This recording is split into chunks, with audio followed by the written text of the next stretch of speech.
नमः सिद्धेभ्यः।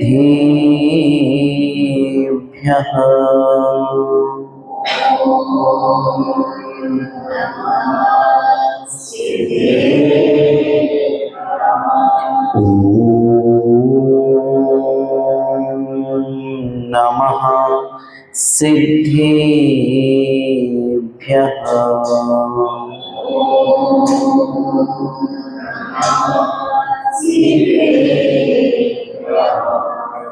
नमः श्रीवर्धमानाय निर्धूत्यकलिलात्मने सालोकानां त्रिलोकानां यद्विद्यादर्पणायते यद्विद्यादर्पणायते यद्विद्यादर्पणायते।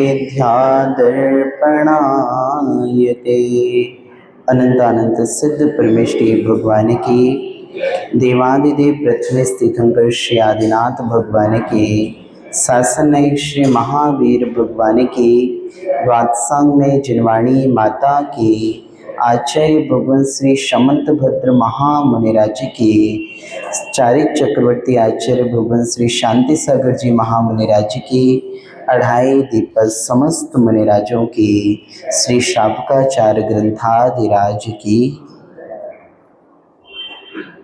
चर्चा चल रही है।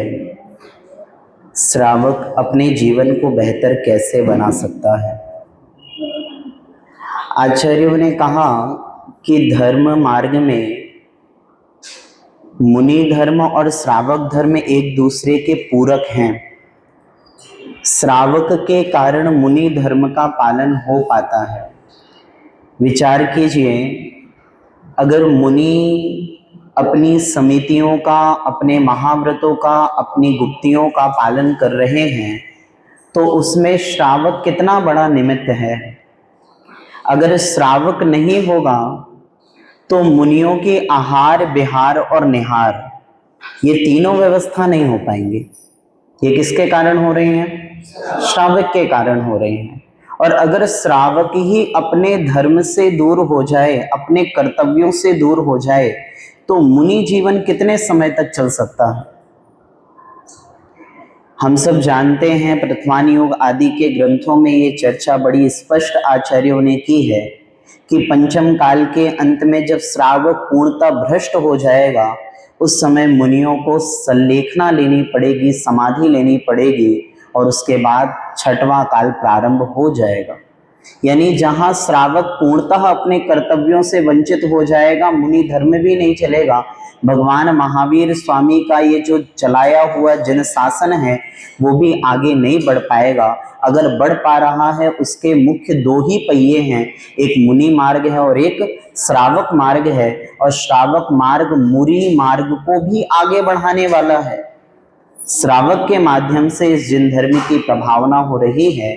इसीलिए आचार्य भगवंत समंतबद्ध स्वामी जी महामुनिराज ने श्रावक को संकेतित करते हुए, श्रावक को संदेश देते हुए बार बार इस बात के लिए कहा है और बार बार उसे निर्देशित किया जा रहा है कि भैया आप अपने कर्तव्यों की ओर बड़े दृढ़ हो जाओ, क्योंकि जिन धर्म की प्रभावना, जिन धर्म को बचाना है वो श्रावकों के हाथ में है। क्योंकि श्रावक के अनुसार ही मुनि व्रतों का, मुनि धर्म आदि का पालन होगा और जहां तक ये मुनि धर्म जाएगा वहां तक जिन धर्म भी आगे बढ़ेगा।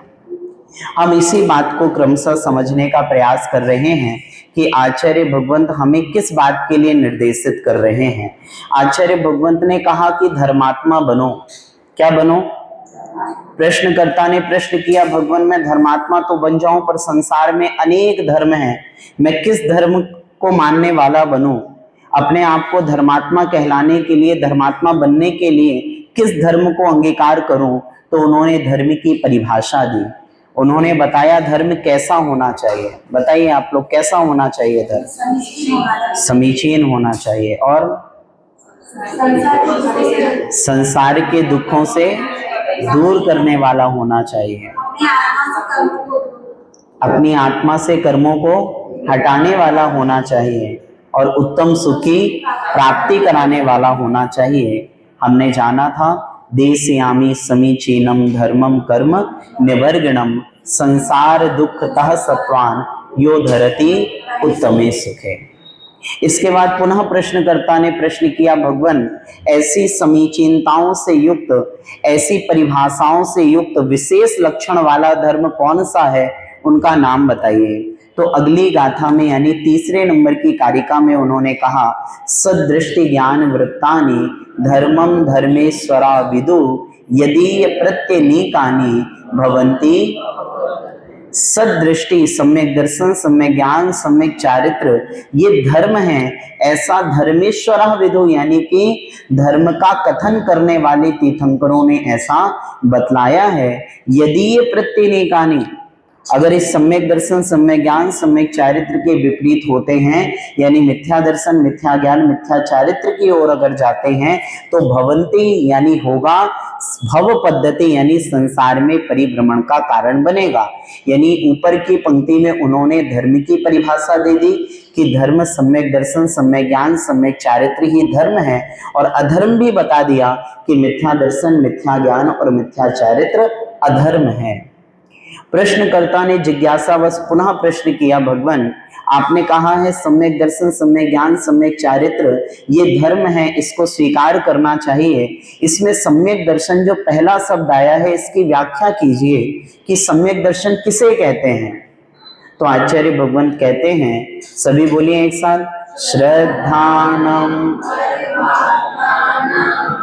मातागम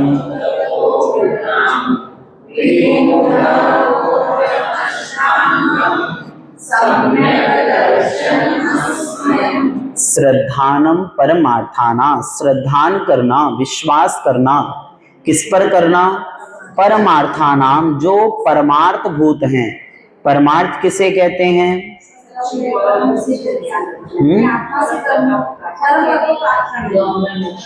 हाँ, मोक्ष ही हमारा परमार्थ है, ठीक है ना। परमार्थ क्या है, मोक्ष जाना ही तो परमार्थ है, आत्मा का कल्याण परमार्थ है, ठीक है।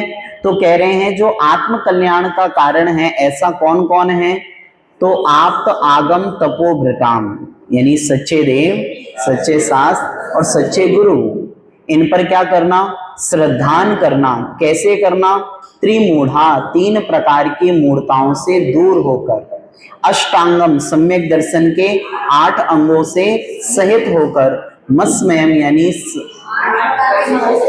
सम्यक दर्शन में व्याघात पैदा करने वाले 8 प्रकार के अहंकार रूप जो भाव हैं, वो क्या है, मद हैं, उन मदों से क्या होना, दूर होना। ऐसा जो समीचीन श्रद्धान बनने वाला है, उसे क्या कहेंगे, सम्यक दर्शन कहेंगे। अब प्रश्नकर्ता पुनः प्रश्न करता है, भगवान आपने बताया सच्चे देव, सच्चे शास्त्र, सच्चे गुरु पर श्रद्धान करना, पर सच्चे देव को कैसे ढूंढूं। संसार में जितने भी स्थानों पर जाता हूं, वहां पर सभी कहते हैं कि हमारे भगवान सच्चे हैं, हमारे देव सच्चे हैं। इतने सारे देवों में सच्चे देव को कैसे चुनूंगा। तो आचार्य भगवंत ने सच्चे देव की परिभाषा बताई। क्या बताई, बोलिए सभी एक साथ,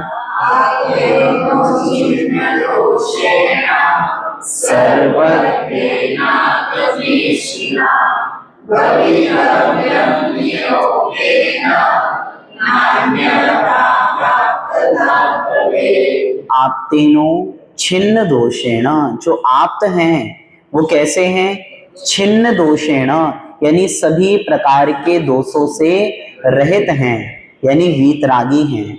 सर्वज्ञ यानी जिन्होंने केवल्य ज्ञान की प्राप्ति कर ली है, ऐसे सर्वज्ञ हैं। और आगमेशिनः, आगम का कथन करने वाले यानी हितोपदेशी हैं। ऐसी नियोगेन, ऐसी योग्यताओं को लिए हुए हैं। 3 प्रकार की योग्यताएं कही हैं, वीतरागता, सर्वज्ञता और हितोपदेशता। ये भवितव्यम होनी ही चाहिए, नियोगेन, नियम से होनी चाहिए। अगर कोई सच्चे देव हैं तो ये 3 प्रकार की विशेषता उनमें पाई जानी चाहिए। नान्यथा याप्तता भवेत्, नहीं होते हैं अन्यथा आप्त, यानी कि इन 3 विशेषताओं से रहित अन्य जितने भी देव हैं वे सच्चे देव की कोटि में नहीं आएंगे। इन 3 विशेषताओं से रहित कोई भी सच्चे देव नहीं होते हैं। नान्यथा याप्तता भवेत, यानी कि अन्यत्र कोई भी देव नहीं होते। अगर सच्चे देव हैं तो उनमें वितरागता भी होगी, सर्वज्ञता भी होगी और हितोपदेशता भी होगी। ऐसे 3 प्रकार के विशेष लक्षणों से युक्त ही सच्चे देव होते हैं। प्रश्नकर्ता पुनः प्रश्न करता है, भगवान आपने बताया सच्चे देव आपतेनो छिन्न दोषेण, सभी प्रकार के दोषों से दूर होते हैं। ये दोष कौन कौन से हैं? अगर मैं दोषों को जानूंगा तभी तो मैं तय कर पाऊंगा कि ये सच्चे देव हैं। ध्यान रखना, पंडित दौलत राम जी ने छैडाला में कहा, बिन जाननते दोष गुणन को कैसे तजिए गहिए। जब तक आप दोषों को नहीं जानोगे तब तक आप गुणों को भी नहीं पहचान पाओगे। यानी कि गुणों को जानना जितना जरूरी है उतना जरूरी दोषों को जानना भी है। जब भी हम जान पाएंगे कि हमें इनसे दूर होना है। हमारे बच्चों को 4 कसाएं पढ़ाई जाती हैं, 5 पाप पढ़ाए जाते हैं, 7 व्यसन पढ़ाए जाते हैं। क्यों पढ़ाया जाता है? कि इनसे दूर होना है, ठीक है ना। तो जब तक हमें दोष और गुण दोनों के बारे में पता नहीं होगा तब तक हमें ग्रहण क्या करना है और कौन सी वस्तु हमारे लिए हे है, हम इन दोनों का निर्णय नहीं कर पाएंगे। तो यहाँ पर यही प्रश्न किया शिष्य ने कि भगवान उन दोषों से भी परिचित कराइए जिन दोषों से हमारे भगवान क्या हो चुके हैं, दूर हो चुके हैं। तो वे 18 प्रकार के दोषों की चर्चा यहाँ पर की गई है। बोलिए सभी, क्षुद्र पाशा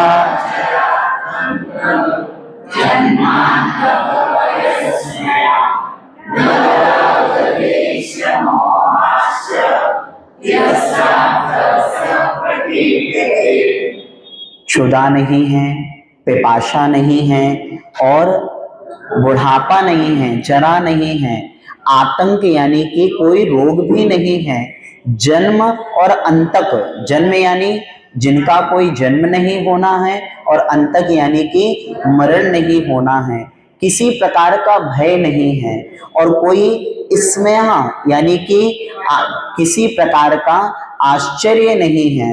न राग है, न द्वेष है, न मोह है, न चिंता है, न रति है, निद्रा, विस्मय, शोक, स्वेर, खेद, ये 18 प्रकार के दोष होते हैं और इन 18 प्रकार के दोषों से वीतरागी भगवान दूर होते हैं।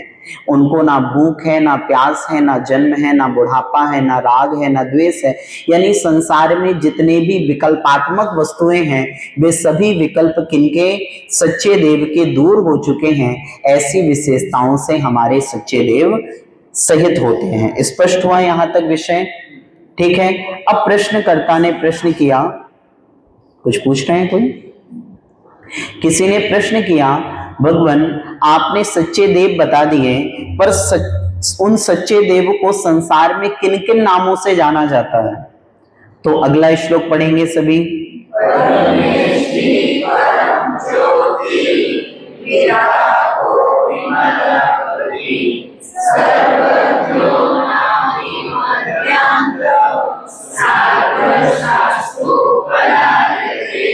परमेष्टि, जो परम पद में स्थित हैं, ठीक है।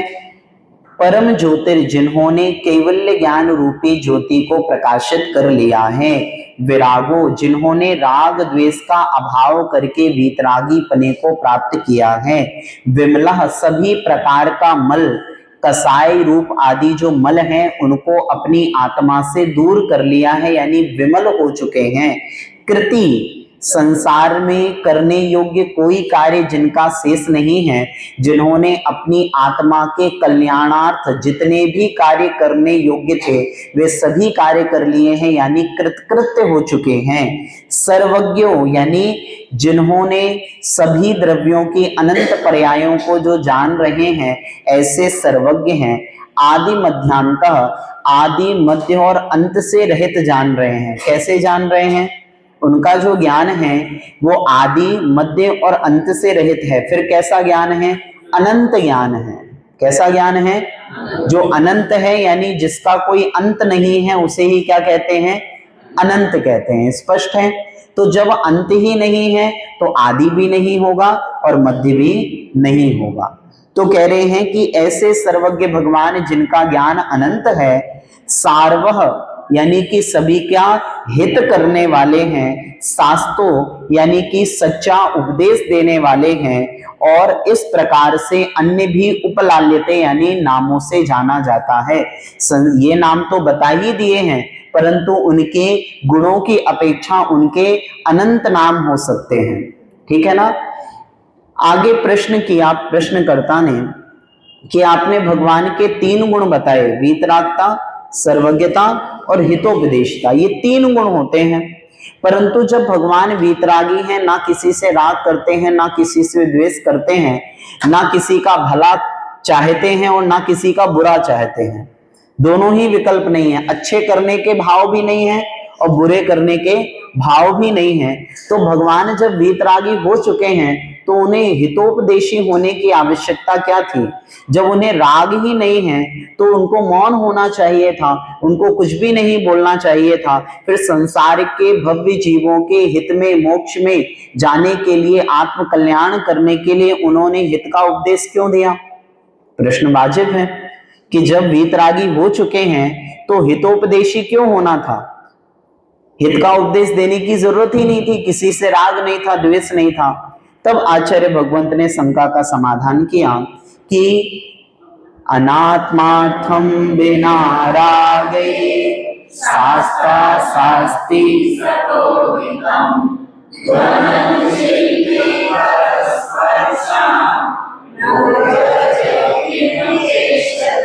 अनात्मार्थम यानी कि अपने प्रयोजन की सिद्धि के बिना, राग ही और बिना किसी राग से, शास्ता शास्ति सतोहितम यानी कि समीचीन मार्ग का उपदेश क्या देते हैं? हितोपदेशी के माध्यम से दिया जाता है। क्यों दिया जाता है? तो कहा अनात्मार्थम यानी अपने प्रयोजन की सिद्धि नहीं करनी है, तो फिर क्यों दे रहे हैं? तो नीचे की पंक्ति में स्पष्ट किया, धनन शिल्पी करस परसान मूर्जह किमेपेक्षते। जिस प्रकार से शिल्पकार या वाद्य यंत्र को बजाने वाला व्यक्ति मृदंग के ऊपर थाप देता है यानी स्पर्श करता है तो मृदंग स्वतः बज उठती है, वो बजना चाहती नहीं है, अपितु क्या होती है? बजाने वाला व्यक्ति स्पर्श करता है तो स्वयं क्या करती है? ध्वनि उत्पन्न करती है, पर उस ध्वनि के उत्पन्न करने के पीछे उसे अपने किसी प्रयोजन की सिद्धि नहीं करवानी। उस ध्वनि के बदले में उस मृदंग को क्या चाहिए? मृदंग ने कुछ मांगा, ढोलक को 2 घंटे तक बजाया गया, ढोलक ने कभी कहा कि मैंने इतनी सारी ध्वनि तुम्हें दी है, उसके बदले में मुझे कुछ दीजिए। उसी प्रकार से यहाँ पर जिनेंद्र भगवान हैं, भव्य जीवों के पुण्य का उदय होता है तो अपने आप दिव्य देशना खिरने लगती है, जिनेंद्र भगवान की वाणी का प्रकाश होने लगता है। भगवान बोलना नहीं चाहते, परंतु भव्य जीव के पुण्य के माध्यम से जिनेंद्र भगवान की दिव्य देशना हम सभी को प्राप्त होती है। इसमें किसकी योग्यता है? जैसे मृदंग की ध्वनि उत्पन्न करने में शिल्पकार की यानी कि वाद्य यंत्र को बजाने वाले की योग्यता है, उसी प्रकार से भव्य जीव की योग्यता है कि उसके माध्यम से जिनेंद्र भगवान की ध्वनि खिर जाती है। इसमें जिनेंद्र भगवान करता नहीं, जिनेंद्र भगवान का इससे कोई लेना देना नहीं है, क्योंकि वे तो अपनी आत्मा में ही उपयोग बनाए बैठे हैं। उनका उपयोग कहाँ है? अपनी आत्मा में है, संसार के लोगों में उनका उपयोग नहीं है। तीर्थंकर भगवान भले ही दिव्य देशना देते हुए लग रहे हैं, प्रतीत हो रहा है जो भी 12 सभाओं में बैठे हुए लोग हैं और सभाओं से जो सुन रहे हैं जिनेंद्र भगवान को, वे यही सोच रहे हैं कि भगवान हमारी तरफ देख रहे हैं, भगवान हमसे बोल रहे हैं, पर हम देखने वाले को ऐसा लगता है, उस समोसण का ऐसा चमत्कार है, परंतु भगवान का उपयोग कहाँ है? श्रावक के ऊपर है क्या? नहीं है। उनका उपयोग कहाँ है? अपनी आत्मा में डूबे हुए हैं। ब्रुवन्नपि ही ना ब्रूते, बोलते हुए भी नहीं बोलते। गच्छन्नपि न गच्छति, चलते हुए भी नहीं चलते। पश्यन्नपि न पश्यति, देखते हुए भी नहीं देखते। उनकी दृष्टि तो अपनी आत्मा की ओर होती है, यानी उनका उपयोग अपनी आत्मा की ओर है। संसार के भव्य जीवों का पुण्य उदय में आता है तो जिनेंद्र भगवान की वाणी उनके पुण्य के योग से खिर जाती है। इतनी चर्चा हमने समझी थी, ठीक है। इसके बाद प्रश्नकर्ता ने प्रश्न किया, भगवान हमें समझ में आ गए सच्चे देव कैसे होते हैं, उनके वीतरागता, सर्वज्ञता और हितोपदेशता के गुण भी समझ में आ गए। सच्चे शास्त्र किसे कहते हैं ये भी बताइए, है ना। क्योंकि सम्यक दर्शन में 3 प्रकार की बातें कही थी कि सच्चे देव, सच्चे शास्त्र, सच्चे गुरु पर श्रद्धान कीजिए।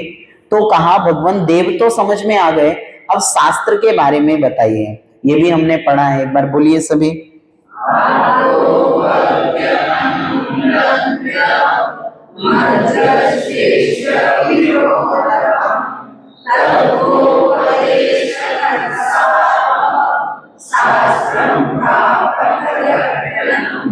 आप तो पज्ञ मनुर्लघ्यम, आपके द्वारा जो बताया गया है, कहा गया है। अनुर्लंघ्यम यानी जिसका खंडन नहीं किया जा सकता है। अदृष्टिष्ट विरोधकम, प्रत्यक्ष और अनुमान आदि के दोषों से रहित है। तत्वोपदेश, जिसमें अन्यत्र कोई चर्चा नहीं है, संसार की कोई चर्चा नहीं है, अपितु तत्वों का उपदेश जिसमें है। ऐसा कृत सार्वम यानी कि सभी का हित करने वाला है। ऐसे जो शास्त्र हैं वो कापत्त घट्टनम यानी कि कुमार्गों का खंडन करने वाले हैं, मिथ्या मार्ग का खंडन करने वाले हैं। ऐसे उन शास्त्रों को ही सच्चे शास्त्र कहते हैं। समझ में आई सच्चे शास्त्र की डेफिनेशन?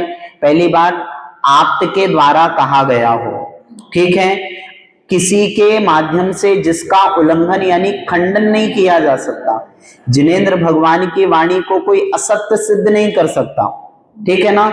तो जो बिल्कुल जिसको काटा नहीं जा सकता यानी कि अखंडनीय है।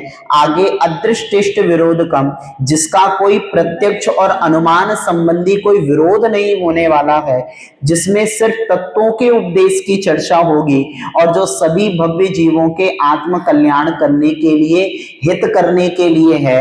और शास्त्रम, ऐसे जो शास्त्र हैं उनके माध्यम से कापत्त घट्टनम यानी कुमार्गों का खंडन होता है, मिथ्या मार्ग का खंडन होता है। उन्हीं शास्त्र को सच्चे शास्त्र कहते हैं। स्पष्ट हुआ?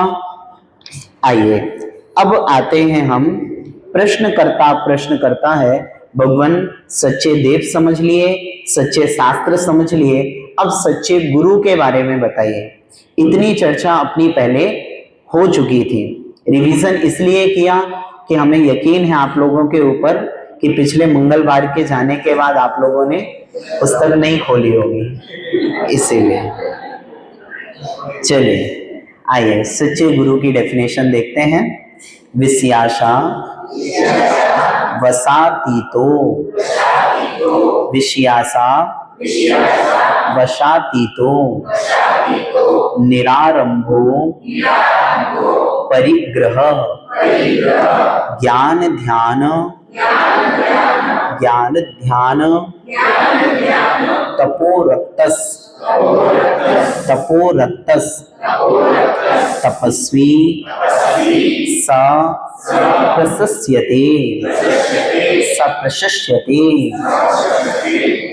विषयासा वसातीतो, निरारंभो परिग्रहः, ज्ञान ध्यान तपोरक्तस, तपस्वी सा प्रशस्यते, तपस्वी सा प्रशस्यते, विषयासा वशातीतो, निरारंभो परिग्रह, ज्ञान ध्यान तपोरक्तस् तपस्वी सा प्रशस्यते। बोलिए।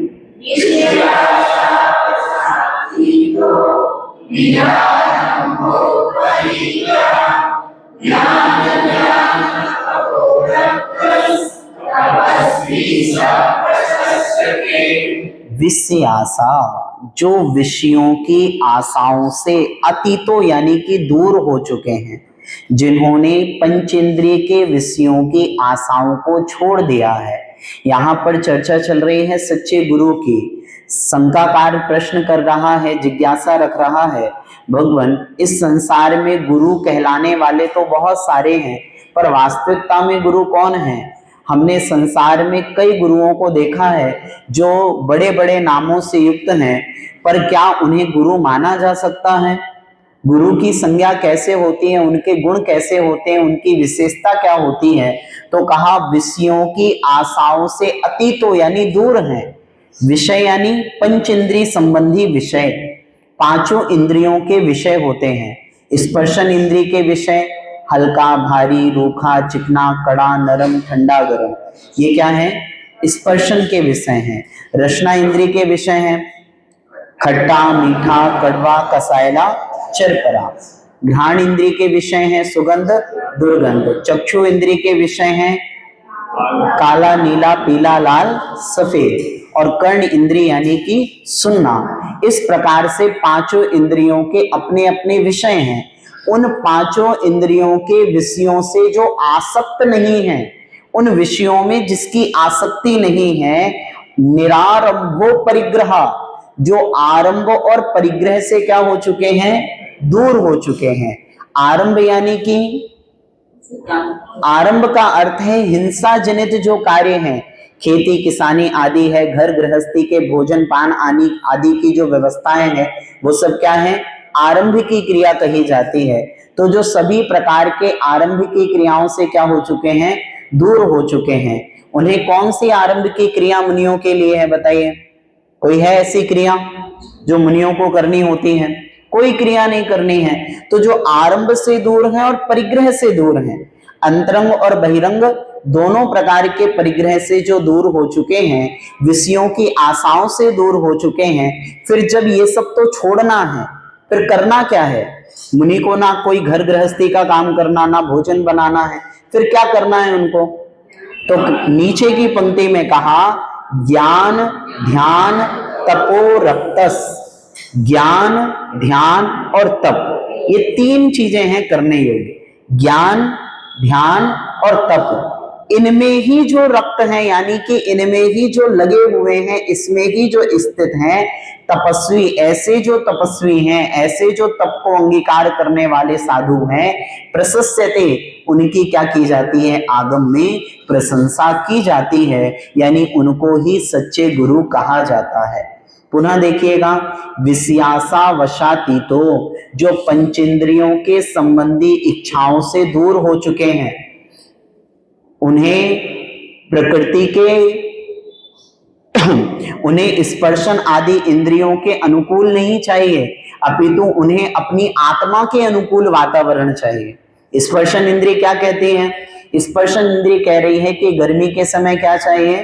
ठंडा चाहिए, और सर्दी के समय गर्म चाहिए। इंद्रियां तो ये मांग रही हैं, परंतु आत्म तत्व में जो लीन हो गए हैं, जो अपनी आत्मा की ओर दृढ़ हो चुके हैं, वे मुनिराज कह रहे हैं मेरे कर्म निर्जरा के लिए जो मुझे मिल जाए उसमें मैं क्या करूंगा? अपने चित्त को उसमें लगा लूंगा, उसमें लगाने के लिए तैयार हैं। विषयों की आशाओं से जो रहित हो चुके हैं, आरंभ और परिग्रह से दूर हो चुके हैं। पहली पंक्ति में तो ये बताया है कि किससे दूर होना है, किस किस से दूर होना है? विषयों की आशाओं से दूर होना है, आरंभ और परिग्रह से दूर होना है। फिर ग्राह क्या है, यानी ग्रहण करने योग्य क्या है? ज्ञान ध्यान और तप, इनमें लगना है मुनियों को। जैसे हम श्रावकों के लिए 6 आवश्यकों में दान और पूजा मुख्य कही है, दानम पूजाम मुख्यम, यानी कि दान और पूजा हम गृहस्थियों के लिए करने के लिए मुख्य है, ये करना ही है। उसी प्रकार से मुनियों के लिए कहा है ध्यान और स्वाध्याय। क्या कहा है उन्हें? ध्यान और स्वाध्याय उनका मुख्य है। शुद्धोपयोग में जाना वो तो ध्यान अवस्था है, और जब उसके अलावा जो समय मिले उस समय क्या कीजिए? स्वाध्याय कीजिए, क्योंकि इन दोनों के माध्यम से क्या होगा? उपयोग में स्थिरता बैठेगी। मुनियों के पास कौन सा उपयोग होता है? दो उपयोग होते हैं, शुद्धोपयोग होता है और शुभोपयोग होते हैं। जब मुनिराज उत्कृष्ट ध्यान की साधना करते हैं तो मुनिराज शुद्धोपयोग में चले जाते हैं, और जब वे स्वाध्याय में लगते हैं तो शुभोपयोग में चले जाते हैं। तो दो ही चीज करने योग्य है, स्वाध्याय कीजिए और ध्यान कीजिए। इन दो चीजों के लिए मुनियों को मुख्य कहा गया है। तो कह रहे हैं जो विषयों की आशाओं से दूर हो चुके हैं, आरंभ और परिग्रह से दूर हो चुके हैं, ज्ञान ध्यान और तप यही जिनको करने योग्य है, ऐसे जो तपस्वी हैं उनकी ही आगम में प्रशंसा की गई है। स्पष्ट हुआ? समझ में आया गुरु की परिभाषा क्या होती है? तो जो आरंभ और परिग्रह से रहित कहा गया है, यानी कि मुनियों को स्पष्ट कहा कि आपको आगम में दो प्रकार के उपकरण कहे। कौन कौन से? एक संयम का उपकरण, यानी पिछी, क्या कहा जाता है उसे? संयम का उपकरण, जिससे सटकाय जीवों की हिंसा ना हो, यानी एरिया समिति आदि का पालन करना हो, या फिर प्रतिष्ठापन समिति का पालन करना हो, आदान निक्षेपण समिति का पालन करना हो। किसके माध्यम से होगी? पिछी के माध्यम से। मुनिराज बैठेंगे, क्या लगाएंगे? पिछी लगानी पड़ेगी, नहीं तो फिर आदान निक्षेपण समिति का पालन कैसे होगा? किसे कहते हैं आदान निक्षेपण समिति? वस्तु को रखते या उठाते समय क्या करना? परिमार्जन करना वस्तु का। तो जब मुनिराज कमंडल उठाएंगे और कमंडल रखेंगे तो उन्हें पिच्छी लगानी पड़ेगी, स्वयं बैठेंगे तो पिच्छी लगानी पड़ेगी, शास्त्र आदि रखेंगे तो पिच्छी लगानी पड़ेगी। इससे क्या होगा? प्रतिष्ठा आदान निक्षेपण समिति का पालन होगा। तो मुनिराज अपनी समितियों का पालन करने के लिए संयम का उपकरण रखते हैं, उसी प्रकार से शुद्धि करने के लिए क्या करते हैं? कमंडल रखते हैं। तो ये दो प्रकार के उपकरण तो अनादिकालीन है। दो उपकरण तो क्या है? पर शास्त्र ये तीसरा उपकरण है, ज्ञान का उपकरण। ये अनादिकालीन उपकरण नहीं है, ये बाद में आया। बाद में क्यों आया? क्योंकि पहले बिल्कुल अपन ने जाना है कि शास्त्र की जो परंपरा है ये आचार्य भगवंत पुष्पदंत जी और भूतबली जी स्वामी के काल से शुरू हुई है, यानी सतखंडागम आदि ग्रंथों की जो परंपरा है। इसके पूर्व शास्त्र लेखन की परंपरा नहीं थी। सारा जो ज्ञान था वो कैसा था? कंठस्थ था, कंठ पर था, ठीक है ना, स्मृति में था, धारणा में था। पर क्षयोपम शक्ति कम होने के कारण, धीरे धीरे ज्ञान की लुप्तता हो जाने के कारण उस ज्ञान को व्यवस्थित करने के लिए शास्त्रों को लिखा गया।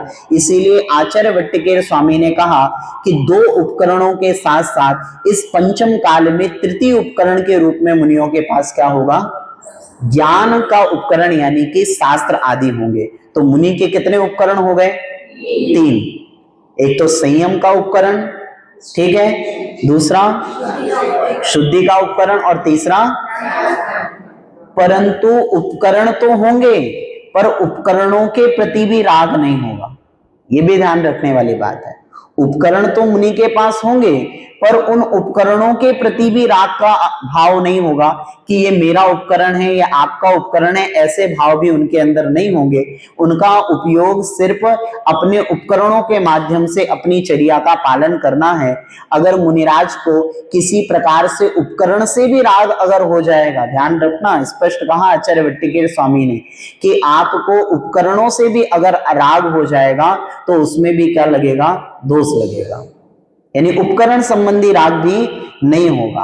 हमने आपको बताया था, आचार्य श्री प्रवचन देते हुए कहते हैं प्रसंग आने पर कि मूक माटी में ऐसा लिखा है, हमने पढ़ा था। क्या बोला उन्होंने?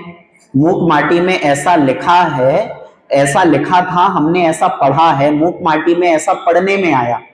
तो नीचे जिज्ञासावश लोगों ने कहा, आचार्य श्री मुखमाटी आपने लिखी है और आप कह रहे हो कि ऐसा पढ़ने में आया। तो उन्होंने कहा कि ये जो अक्षर है ये भी किसके पर्याय है? पुद्गल की पर्याय है, और जो पुद्गल है उस पर मैं अपना अधिकार कैसे कहूं कि ये मेरा है? समझ में आ रही है बात? तो कहने का अर्थ ये है कि जिनका राग किसी भी वस्तु से नहीं है, आरंभ और परिग्रह से सर्वथा भिन्न हो चुके हैं, अब संसार में क्या मिल रहा है क्या नहीं मिल रहा है उनको कोई विकल्प नहीं है। विचार करो, हमारे जीवन में कितना विकल्प होता है भोजन संबंधी और सारी व्यवस्थाओं संबंधी। एक दिन के लिए भी जिस होटल में हम रुके हैं तो वहां पर 10 बार फोन करके कंप्लेन कर देते हैं कि भैया ये गद्दा अच्छा नहीं है, ये चादर अच्छी नहीं है, और विभिन्न प्रकार की चीजें। मुनिराज को रुकने की जैसी व्यवस्था मिल जाती है उस व्यवस्थाओं में क्या करते हैं वे अपना जीवन, और इसलिए क्योंकि आचार्य वट्टिकेर स्वामी ने कहा है मूलाचार में कि आपको इस पंचम काल में जंगल में ना रहकर कहाँ रहना है? वसती में रहना है, नगरों में रहना है, जनमानस के बीच में रहना है। नहीं तो चतुर्थ काल तक मुनिराज कहाँ थे? जंगल में ही थे। वो तो पंचम काल की सहनन कमजोर होने के कारण और क्रूरता बढ़ने के कारण उन्होंने कहा कि अब मुनियों के लिए जंगल साधना योग्य स्थान नहीं रह गए हैं, इसीलिए उनको वसती शब्द का प्रयोग किया। जहां पर अन्य लोग रहते हो ऐसे वसती, नगर, उपनगर, जनपद आदि में विचरण करना चाहिए, लोगों के बीच में रहना चाहिए। तो कहने का अर्थ यह है कि वे मुनिराज जो विषयों की आशाओं से सर्वथा क्या हो चुके हैं? दूर हो चुके हैं। अब उन्हें किसी भी प्रकार की संसार संबंधी कोई आशा नहीं है। वो जाएंगे आहार लेने के लिए, पर आहार लेते हुए भी उस आहार संबंधी राग होगा क्या? नहीं होगा। ध्यान रखना, मुनिराज बार बार रसों का त्याग क्यों करते हैं? 6 प्रकार के जो बाह्य तप हैं उसमें अनशन, अमोदर्य, वृत्ति परिसंख्यान, रस परित्याग। ये रस परित्याग क्यों कहा? किसी एक रस के प्रति राग भी ना उत्पन्न हो जाए। क्या ना हो जाए? बार बार आपको एक ही रस मिलता रहे और उससे लगाव हो जाए, इसीलिए बार बार क्या करो? रस का त्याग करते चलो। कभी खट्टे का त्याग करो, कभी मीठे का त्याग करो, कभी घी का त्याग करो, कभी दूध का त्याग करो। बार बार उन रसों में भी क्या कीजिए? त्याग करते जाइए, क्योंकि इसके प्रति भी राग उत्पन्न नहीं होना चाहिए। यानी कि शरीर को अनुकूल लगने वाली किसी भी चीज को लंबे समय तक मत रखिए जिसके माध्यम से आप प्रतिकूलताओं में जीना ही छोड़ दें। ध्यान रखना, हमारे लिए जो आहार आदि के लिए हमें कहा ना कि आहार ना कीजिए, या फिर हम लोगों को कहा जाता है एकासन उपवास के लिए, वो इसलिए कहा गया कि ऐसी परिस्थिति किसी दिन आ जाए जिस दिन हमें भी आहार ना मिले, उस दिन हमें व्याकुलता ना हो, उस दिन हम उसे सहन कर सके। इसीलिए यहां से हमारी प्रैक्टिस चालू हो रही है। समझ में आ रही है बात की नहीं आ रही? मुनि बनने के बाद आहार की कोई गारंटी है क्या? कोई गारंटी नहीं है। मिलेगा, नहीं मिलेगा, मिल भी जाएगा तो अंतराय हो जाएगा, क्या स्थिति बनेगी? तो ऐसी स्थिति में हम तैयार कितना हो पा रहे हैं? गृहस्थ में रहकर अपने आप को तैयार किया जा रहा है कि एक दिन जब मुनि बनेंगे तो हम कितने दृढ़ हो पाएंगे, कितने मजबूत हो पाएंगे। तो यहां पर कह रहे हैं जो विषयों की आशाओं से क्या हो चुके हैं? सर्वथा दूर हो चुके हैं, आरंभ और परिग्रह से दूर हो चुके हैं। अब उनके पास आरंभ और परिग्रह की कोई सामग्री नहीं। अब हमें श्रावक को क्या करना चाहिए? श्रावक को मुनियों को वही उपकरण देने चाहिए जिन उपकरणों के माध्यम से उनके संयम की साधना होती है। संयम में अगर दोष लगने वाले ऐसे उपकरणों को हम मुनिराज को देंगे तो वो दान में नहीं आएगा भैया। अपन सोचे हम कुछ भी दे आए तो दान हो जाएगा, नहीं।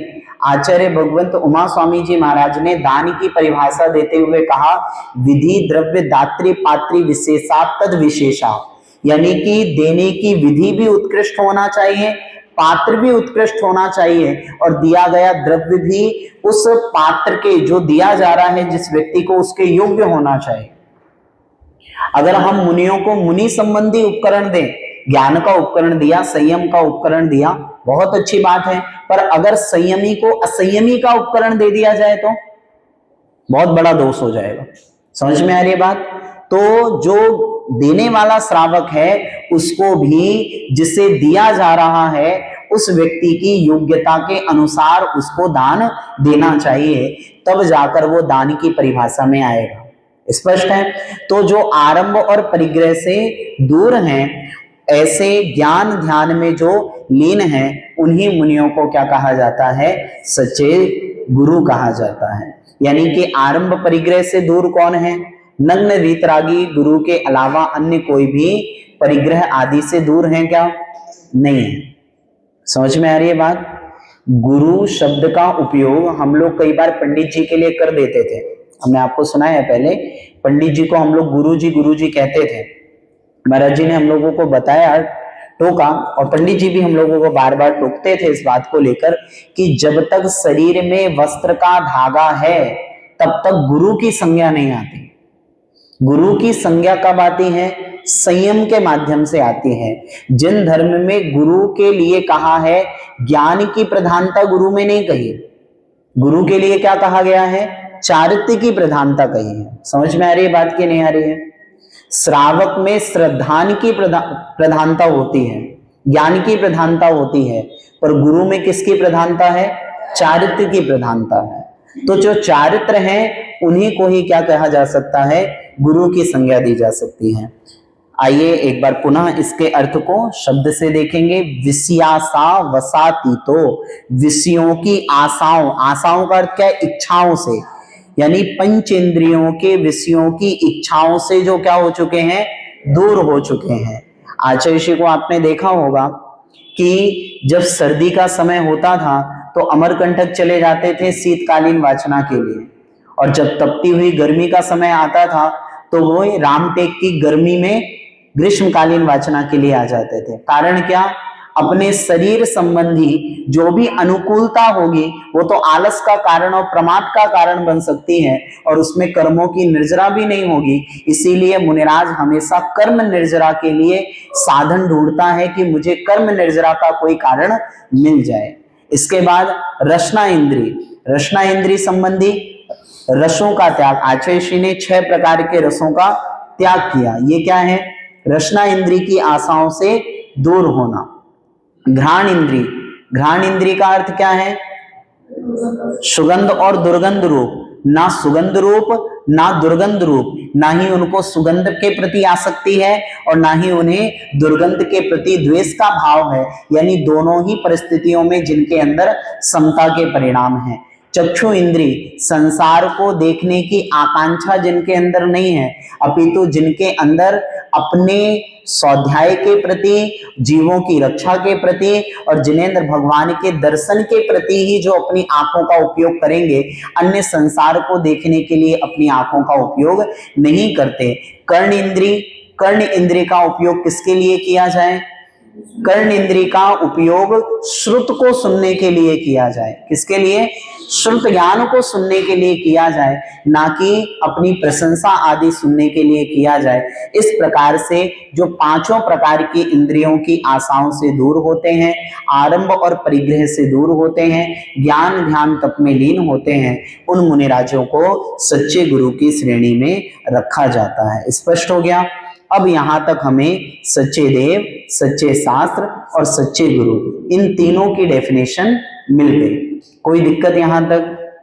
अब हमने जाना था सम्यक दर्शन के लिए सच्चे देव शास्त्र गुरु पर श्रद्धान तो करना है, पर सम्यक दर्शन के 8 अंगों से सहित होकर करना है। कैसे करना है?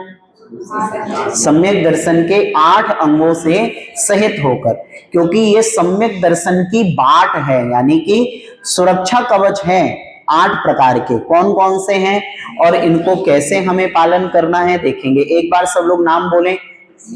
निसंकेत, निर्वित चिकित्सा, अमूर्त दृष्टि, उद्गोहन, स्थितिकरण, वात्सल्य, प्रभाव। सबको याद है? आइए, सबसे पहला अंग कौन सा है? निसंकेतन। आइए इसकी परिभाषा देखते हैं। इदमेवे, इदमेवे दृश्यमेवे, दृश्यमेव तत्वं नान्यन्न चान्यथा, तत्वं नान्यन्न चान्यथा। इत्यकम्पाय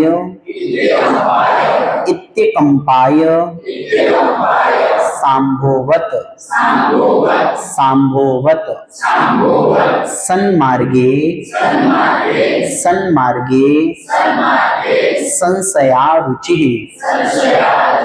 संशयारुचिः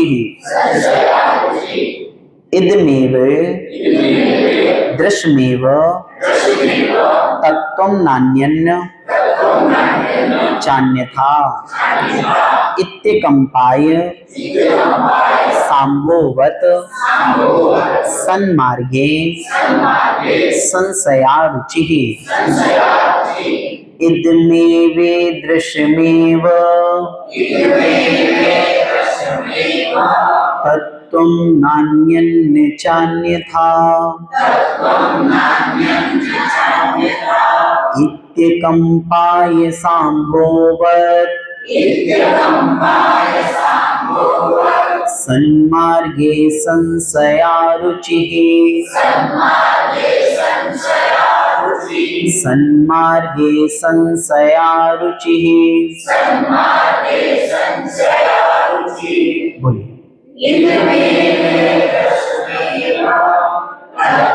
नान्यन् चान्यथा इत्यकम्पाय सांभोवत् सन्मार्गे संशयारुचिः पुनः बोलिए एक बार।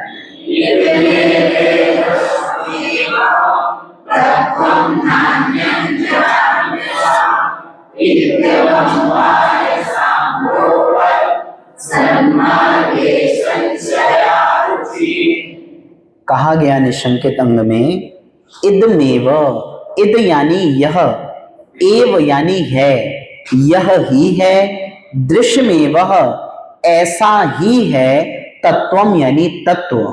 कैसा है? जिनेंद्र भगवान ने तत्व का जैसा स्वरूप बताया है तत्व वैसा है और उतना ही है जितना किसने बताया है? जिनेंद्र भगवान ने बताया है। तो कह रहे इदमेव दृश्यमेव, यह है और इसी प्रकार का है तत्वम यानी तत्व का स्वरूप, ना अन्यथा नहीं है, अन्यथा क्या नहीं है? तत्व का स्वरूप अन्यथा नहीं है। जैसा जिनेंद्र भगवान ने 7 तत्व का स्वरूप बताया है। 7 तत्व कौन कौन से?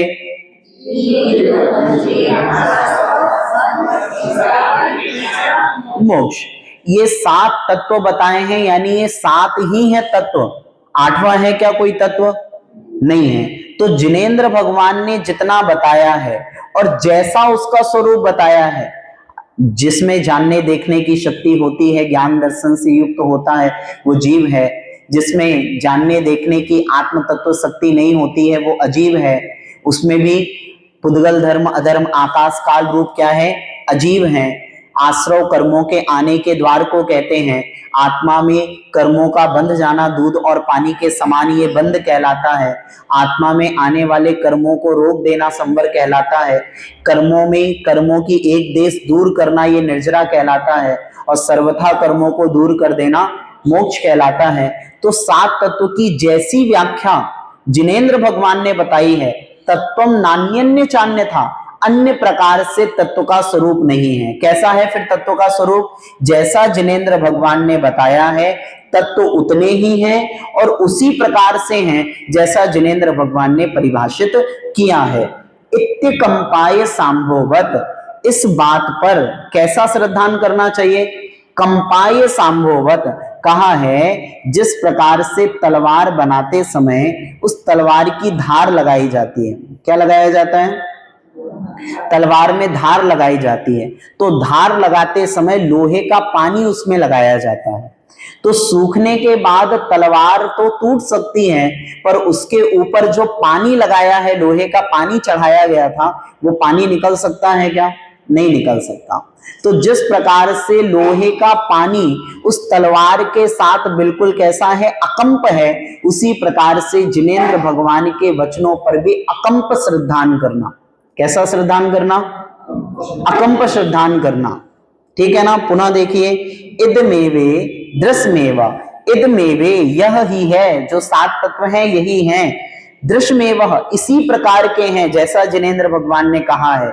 तत्वम यानी तत्व का स्वरूप, ना अन्यथा यानी अन्य प्रकार का नहीं है, इत्यकंपाय सांभोवत इस प्रकार से, अकंप सांभोवत यानी कि जिस प्रकार से लोहे का पानी तलवार के ऊपर चढ़ाया जाता है, ऐसा ही क्या किया जाए, विश्वास किया जाए, किस पर, सन्मार्गे यानी कि सच्चे मार्ग पर। जो किसने बताया है, जिनेंद्र भगवान के द्वारा बताया गया मार्ग ही क्या है, सन्मार्ग।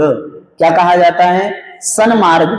तो उस सन्मार्ग में असंशया यानी कि संशय नहीं करना, और क्या करना, रुचि ही, अपितु क्या करना, रुचिकर होकर क्या करना, उस विषय को ग्रहण करना। समझ में आई बात की नहीं आई? देखो भैया, विश्वास एक बहुत बड़ा कारण है। जिन धर्म में विश्वास नहीं है, श्रद्धा नहीं है, तो फिर कुछ नहीं है। आज हम यहाँ पर बैठे हुए हैं, उसका मूल कारण है श्रद्धा। हम भगवान पर श्रद्धा कर रहे हैं, वहां विश्वास ही मुख्य है।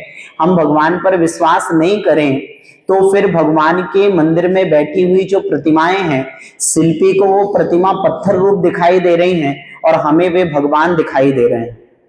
क्या दिख रहे हैं? जो नास्तिक है, जो भगवान को नहीं मानता, उससे पूछो क्या है ये, तो कहेगा पत्थर है। और हमसे पूछा जाए तो क्या है, जिनेंद्र भगवान है, त्रिलोकीनाथ है। तो किसका कारण है? सिर्फ श्रद्धा का कारण है। जिसके श्रद्धान है वो व्यक्ति क्या कर रहा है, इस पर संशय यानी कि कोई संशय नहीं, अपितु रुचिकर होकर क्या करता है, इस विषयों को स्वीकार करता है। यानी जिनेंद्र भगवान के वचनों पे किसी प्रकार की शंका नहीं करना। समझ में आ गई बात? कैसे करना उन पर श्रद्धान? उन पर श्रद्धान उसी प्रकार से करना जिस प्रकार से तलवार बनाते समय उसके ऊपर लोहे का पानी चढ़ाया जाता है। तलवार जब ठंडी हो जाती है तो लोहे का पानी उसमें जिस प्रकार से अकंप जुड़ जाता है, यानी कि कभी हिलने वाला नहीं है, उससे अलग होने वाला नहीं है, उसी प्रकार से सम्यक दर्शन भी इतना मजबूत होना चाहिए कि कैसी भी परिस्थिति आ जाए, परंतु उन विपदाओं में, उन परिस्थितियों में मेरा सम्यक दर्शन मुझसे दूर नहीं होगा। समझ में आ गई बात? तो निशंकितं को पुनः देखें, इदमेव दृश्यमेव तत्वम यानी तत्व का स्वरूप ऐसा है, इस प्रकार का है, ना अन्यथा अन्य प्रकार का नहीं है। इत्यकंपाय सांभोवत इस पर कैसे श्रद्धान करना, तलवार की धार के समान क्या करना, श्रद्धान करना। सन्मार्गे यानी सन्मार्ग पर, असंशया यानी जिस पर कोई भी संशय नहीं करना, और रुचि ही यानी रुचि पूर्वक करना। कैसा होना चाहिए श्रद्धान? रुचि पूर्वक होना चाहिए। जिनेंद्र भगवान की वाणी को सुनते हुए रुचिता आनी चाहिए, उसमें रुचिकर के भाव आने चाहिए, आनंद के भाव आने चाहिए, तब जाकर वो क्या माना जाएगा, समीचीन श्रद्धान माना जाएगा। स्पष्ट हुआ विषय? जैन धर्म में सबसे पहले श्रद्धा परक ही कहा गया है कि आप सबसे पहले श्रद्धान कीजिए, बाकी सारी बातें बाद में है। विश्वास के बिना अगर हम कदम आगे रखेंगे तो कार्य होने वाला नहीं है। आप अपने डॉक्टर के पास भी जाते हो तो उसमें भी क्या भाव रहते हैं, श्रद्धा के भाव प्रमुख रहते हैं। जब हम ट्रेन की सफर करते हैं, हमने नहीं देखा लोको पायलट को, परंतु हमें श्रद्धान है, उस 1100-1200 रुपए की टिकट लेकर जब हमारा श्रद्धान इंडियन रेलवे के ऊपर है, जो 2 लोहे की पटरी के ऊपर चल रही है, उस पर भी श्रद्धान है कि नहीं है? कितना अकंप श्रद्धान है कि सुबह क्या होगा, अपनी बर्थ पर जैसे सोए हैं वैसे ही उठेंगे। श्रद्धान है कि नहीं है? तो जब संसार पे इतना श्रद्धान है, तो जो त्रिलोकीनाथ हैं उन पर भी क्या होना चाहिए, श्रद्धान होना चाहिए। एक कहानी याद आई, अमेरिका में किसी डॉक्टर ने किसी बहुत अधिक घनिष्ठ रोग की क्या की, एक रिसर्च के माध्यम से उसने उस दवाई को ढूंढा और उसकी पूरी टीम को बुलाया गया कि आप आइए शहर और आपका सम्मान किया जाना है। और जब वो भीषण रोग जो फैला हुआ था, उसकी दवाई अन्यत्र कहीं नहीं थी, उस डॉक्टर ने अपनी टीम के साथ पूरी मेहनत करके उस दवाई को ढूंढा। और दवाई को ढूंढने के बाद जब पता चला कि सम्मान होना है, तो निकलता है अपने घर से रात्रि के समय गाड़ी करके, परंतु अचानक गाड़ी खराब हो जाती है, जोरों की बरसात आ जाती है, बीच गांव में गाड़ी खराब हो गई। ड्राइवर से कहा कि सही कैसे होगी? बोले साहब सही तो अभी यहाँ तो नहीं होगी। बोले फिर क्या करें? बोले कि सुबह तक वेट करना पड़ेगा। बोले वेट करेंगे, यहाँ तो आसपास कहीं होटल नहीं है, कुछ नहीं है, क्या करें। तो जैसे तैसे एक झोपड़ी दिखी और उस झोपड़ी में जाकर दरवाजे खटखटाए, वहां से एक बूढ़ी अम्मा निकली और अम्मा आकर कहती है क्या हुआ भैया। बोले अम्मा मुझे शहर जाना था, गाड़ी खराब हो गई है, रात्रि विश्राम करना है, अगर झोपड़ी में थोड़ी सी जगह मिल जाए तो बड़ा उपकार होगा। अम्मा ने रुकने के लिए थोड़ा सा स्थान दिया और उनसे पूछा भैया कोई भोजन वोजन की व्यवस्था की, और उसके बाद वो एक कोने में उनके भगवान, उनके आराध्य थे, उनकी पूजा करने में लग गए। डॉक्टर साहब देखते रहे, सुबह हुई और सुबह होते ही जब वो जा रहे थे तो उन्होंने अम्मा से पूछा अम्मा एक बात बताओ, आपने सब हमारी सेवा की, जितना आपसे बन पड़ा उसके लिए बहुत बहुत धन्यवाद। आप ये बताओ आप इन पर श्रद्धान करते हो, विश्वास करते हो। बोले बिल्कुल विश्वास करती हूँ। बोले इनके विश्वास करने से क्या होगा और क्या मांगती हो इनसे, इन पर इनसे मांगती क्या हो तुम। बोले इनसे हम क्या मांगेंगे, इनसे तो हम इतना ही मांगते हैं, मेरा छोटा सा पोता है, इसके माँ बाप तो गुजर गए, परंतु अभी जो भीषण महामारी फैली थी उसकी दवाई कहीं नहीं मिल रही है, ये बहुत पीड़ित है। मेरी तो भावना यही है, मुझे पास इतना संसाधन तो नहीं है शहर में जाकर इसकी दवाई करा सकूं, परंतु सुना है कि कोई डॉक्टर है जिसने इसका इलाज खोज लिया है, अभी उसकी दवाई आने लगी है। मेरा तो विचार यही है कि काश वो डॉक्टर क्या हो जाए, मुझे मिल जाए, पर उसकी फीस नहीं है मेरे पास, परंतु अगर वो डॉक्टर मिल जाए, बस यही मैं अपने भगवान से मांगती हूँ।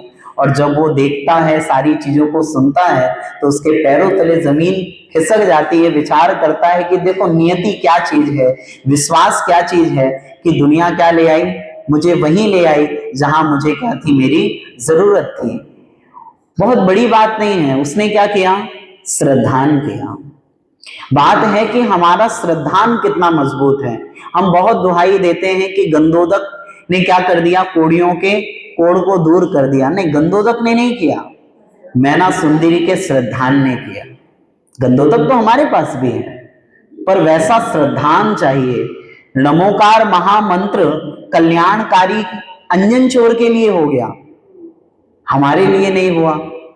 बात नमोकार मंत्र में कमी नहीं है, किसमें है, हमारी श्रद्धा के गुण में कमी है। तो श्रद्धान परक बात है, जिसका श्रद्धान जितना मजबूत है उसका सम्यक दर्शन उतना ही मजबूत है। और यहां पर कहा है कैसा करना श्रद्धान, दुनिया चलायमान हो जाए, परंतु जैसे छोटी मोटी जब आंधियां आती हैं तो जो रेत के टीले होते हैं रेगिस्तान में वे तो उड़ जाते हैं, पर जो सुमेरु पर्वत होता है वो उड़ता है क्या, वो अचल होता है, अकंप होता है, ठीक है ना। पर कल्पांत काल मरुता चलिता चलेना कि मंद राद्र शिखरम चलितम कदाचित, पढ़ते हैं अपन रोज कि सामान्य जब हवा चलती है तो सामान्य छोटे मोटे पहाड़ियां तो उड़ जाती हैं, दूर हो जाती हैं, भूकंप में तहस नहस हो जाती हैं, परंतु जो मेरु पर्वत है वो हमेशा अडिग रहता है। उसी प्रकार से संसार में हमारा जिनेंद्र भगवान के प्रति जो श्रद्धान है वो अकंप होना चाहिए, मजबूत होना चाहिए। हो सकता है परिस्थिति के अनुसार कई बार ऐसी स्थिति आएंगी जहां पर हमारा श्रद्धान कमजोर होता हुआ नजर आएगा, उस समय हमें अपने आप को समेटना है, संभालना है। नहीं, जिनेंद्र भगवान ने जैसा कहा है, जैसा तत्वों का निर्णय किया है, जैसा तत्व उद्घाटित किए हैं, तत्व का स्वरूप वैसा ही होता है, उसी प्रकार से होता है, अन्यत्र नहीं होता। कहा था ना कि 25वें तीर्थंकर आए हैं नगर में, श्रद्धान हुआ क्या, नहीं हुआ। 24 होते हैं, मतलब 24 ही तीर्थंकर होते हैं, वो कितना भी प्रयास कर लिया जाए। जिनेंद्र भगवान की वाणी में कहा है कि 24 तीर्थंकर यानी कि 24 ही होते हैं। समझ में आ गई बात। तो इस प्रकार से हमें श्रद्धान करना चाहिए। एक बार और हुआ, नंदीश्वर की चर्चाओं में आता है एक बड़ी अच्छी कथा कि एक रानी और राजा की बड़ी भावना हुई कि हम क्या करेंगे, हम नंदीश्वर की यात्रा करें, परंतु नंदीश्वर तो जा नहीं सकते, क्यों, मानुषोत्तर पर्वत को मनुष्य पार नहीं कर सकते। परंतु राजा ने को बड़ी जिज्ञासा थी कि क्या होगा, मेरी तो भावना है मैं क्या कर लूं, इस नंदीश्वर को तो चला जाऊं और इस मानुषोत्तर पर्वत को पार कर लूं। कहा जाता है राजा अपनी विद्या के माध्यम से मानुषोत्तर पर्वत तो पहुंचता है, परंतु पार नहीं कर पाता, मृत्यु हो जाती है। परंतु अंतरंग में इच्छा थी, क्या थी, इच्छा थी क्या करने की, नंदीश्वर के दर्शन करने की। तो इच्छा के कारण अंतर मुहूर्त में कहां पहुंच गए? नंदीश्वर द्वीप पहुंच गए। अब नंदीश्वर द्वीप पहुंचने के बाद वहां पर उनको विचार आया कि मैंने तो दर्शन कर लिए, अब चलता हूं रानी की एक बार परीक्षा तो लूं उनके सम्यक दर्शन की। और रानी के बाद पहुंचते हैं, सामान्य मनुष्य के भेष में पहुंचते हैं, क्योंकि देवों के पास विक्रिया होती है, उसके माध्यम से वे अपनी देह को परिवर्तित कर सकते हैं। उनमें सामान्य मनुष्य का रूप धारण करके पहुंचते हैं और उसके सम्यक दर्शन की परीक्षा लेते हैं कि मैं नंदीश्वर की यात्रा कर आया। बोले कि मान ही नहीं सकती स्वामी कि आप नंदीश्वर द्वीप गए। बोले मैं गया हूं, मैं जिनेंद्र भगवान की सौगंध खाता हूं कि मैंने नंदीश्वर की यात्रा की है। बोले कि नंदीश्वर द्वीप की यात्रा आप कर ही नहीं सकते, मान ही नहीं सकते। उन्होंने सारा वर्णन बता दिया क्या क्या नंदीश्वर द्वीप में है, सब कुछ बताया, परंतु कहा कि मैं नहीं मान सकती। बोले क्यों नहीं मान सकती? बोले मैं इसलिए नहीं मान सकती क्योंकि मैंने ग्रंथों में पढ़ा है कि नंदीश्वर द्वीप की यात्रा कोई मनुष्य नहीं कर सकता है। अगर आप मनुष्य हो तो आप नंदीश्वर द्वीप नहीं गए, और अगर आप गए हो तो फिर आप मनुष्य नहीं हो। बहुत समझाया, कई दिनों तक परीक्षा ली देव ने, बार बार आके बार बार स्वरूप बनाकर, परंतु नहीं मानी। और वास्तविकता में अपने दोनों हाथों को जोड़कर उस देव ने उस वास्तविक रूप में आकर कहा कि हाँ मैं आपका पति ही था, परंतु मेरी मृत्यु के बाद मैं नंदीश्वर पहुंचा और वहां से आपकी परीक्षा लेने के लिए आया था। तो वास्तविकता में सम्यक दर्शन यही है कि संसार में कुछ भी हो जाए पर सम्यक दर्शन डिगने वाला नहीं होना चाहिए। हमारे साथ ऐसा होता है कि थोड़ी सी परिस्थिति विपरीत क्या आई, थोड़ा सी बीमारी क्या हुई, गृहस्थी में कोई दिक्कत समस्या क्या हुई, हम इतने जल्दी टूट जाते हैं कि सम्यक दर्शन तो पुस्तकों में रह जाता है, प्रवचनों में रह जाता है।